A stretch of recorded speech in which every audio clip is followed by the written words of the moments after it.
everyone, this is P4L coming at you with the second set of figures that I recently got from Iron Factory.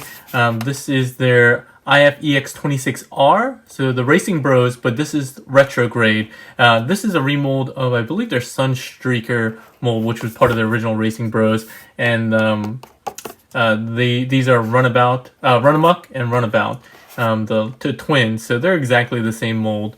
But packaging review, it's pretty much what we got before. It's kind of nice having the duality of the red and black and white and black here.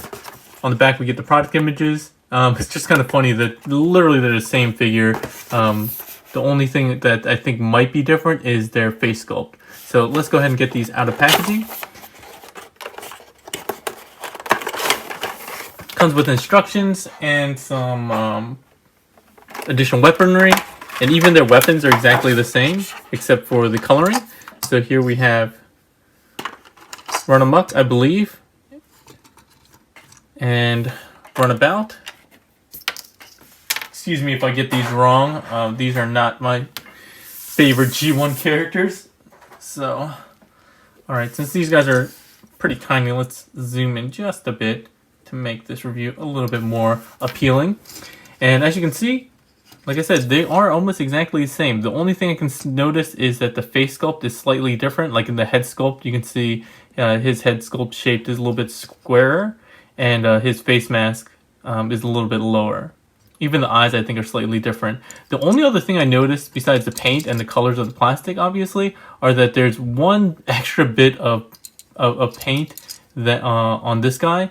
On this guy that the other one doesn't have, and we'll talk about that once we get to it. But it's really a very small detail, and I'm just wondering why they even bothered adding or not having the same paint details.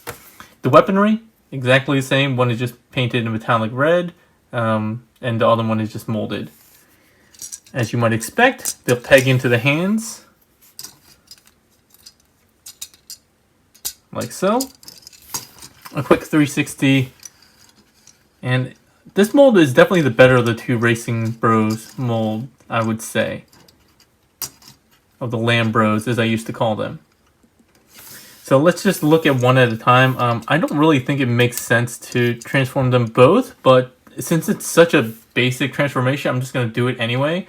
This is one of the most simple transformations that we've gotten from them. So let's go into, well, before we do that, before we go into that, let's just do some comparisons. If you guys didn't see my other review, here he is with the other two sets of figures that I got recently in the same box from Iron Factory. This is their Cliff Jumper, the mini one-man army, which is just a ridiculous name for a bot. The only other Iron Factory figure I currently have, besides the Bruticus, no. Yeah, Bruticus is the Iron Factory RC, and it's not even the original one, it's the recolor. Oh, and I guess I have the Iron Factory DJD. But yeah, this will give you a good idea of how these scale, and I'll just give you one Legends figure that I have from the main line. They're about head to head, which is good. And here is the Magic Square Optimus with the super loose smokestack pieces, which I find super annoying. Alright, so like I said, transformation on these guys are pretty simple. Oh, sorry, I should go into articulation first, my bad. So their heads are on a ball joint, pretty standard for Iron Factory. Shoulders are on a hinge, very tight hinge, and then a ball socket in the shoulder joint itself. He has a bicep swivel and a single jointed elbow bend, wrist swivel. He does have waist swivel, no ab crunch. He does have a ball jointed hip, which gives him a good amount of range going in all directions. Thigh swivel, knee bend.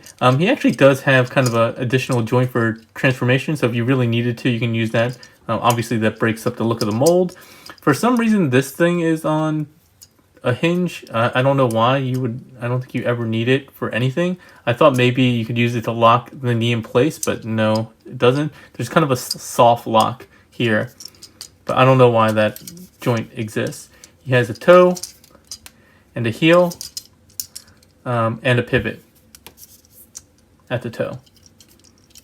That covers it. Literally the same exact mold, so I'm not going to go into the transformation, the articulation of the other ones. Transformation is very easy. We're just going to rotate the fists and the arms at the bicep swivel to make up the side of the vehicle mode. We're going to untab the chest here, bring it up on its double joint, rotate it around, and then fold it flat, like so. The backpack untabs, comes all the way around, and you'll see this tab here and that slot there. From here, you can rock the shoulders up, and there's a small little tab up top.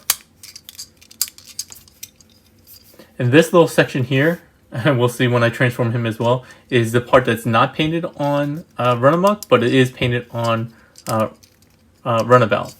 Just an interesting factoid. You can tab both legs together. It's actually easier, I would say, to do it this way. Go ahead and fold the toes and the heels. And it's kind of like a double joint that you just need to collapse in. And those pieces that, like I said, I don't understand why they rotate. Those tabs will tap into this section here. And that's it. Super simple. No storage for the weaponry, which is unfortunate. I would think that they would at least provide a port somewhere, but they do not. So just for completeness, I'll go ahead and transform this guy real quick. I don't know that I want to transform both of them back, but I guess I did mention that small detail that is different on them, so I need to at least transform him to show that I'm not a liar, that there is one small difference.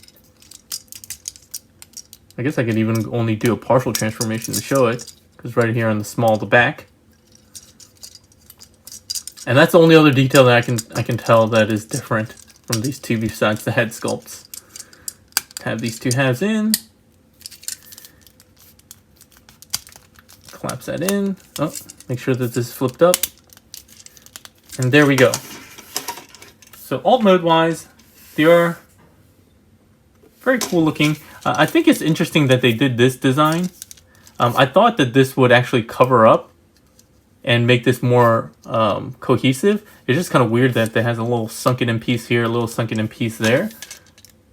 I think it would have made more sense if this just kind of came up a little bit and covered everything.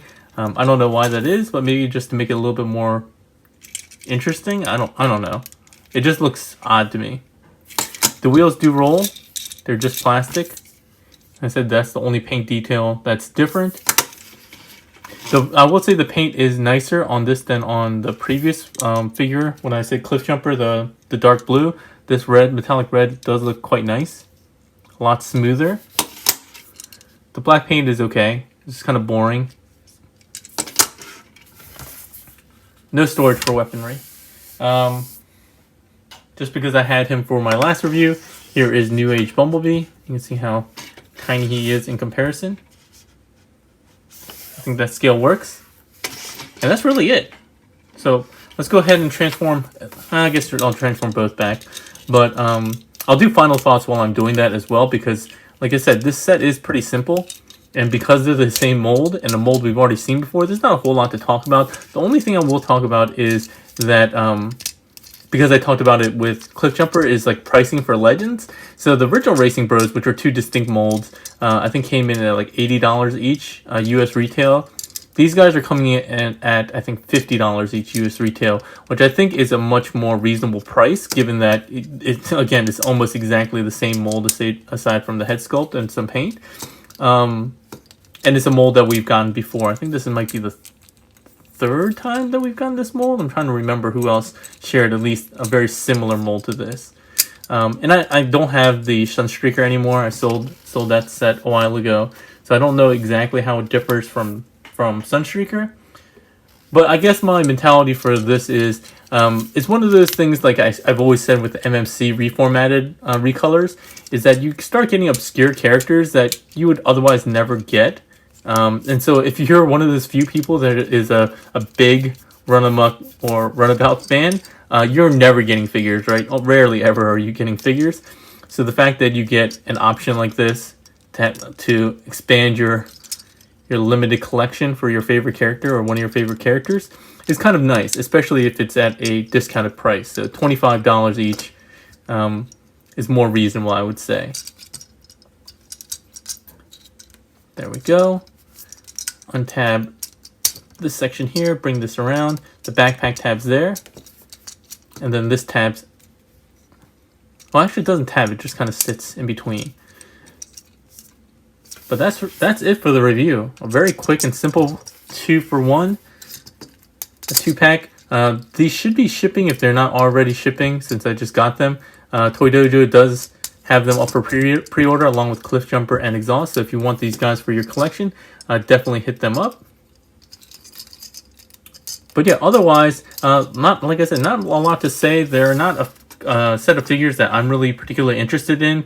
But if you are one of those minority lovers of these characters, you finally have another set to add to your collection for a pretty reasonable cost.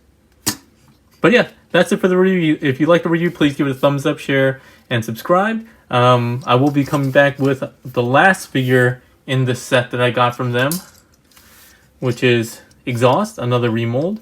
So this is kind of also a retool, a slightly different retool of these. So again, another remold of a character that you might not get otherwise. But that's it for today, everyone. Hope you have a good one.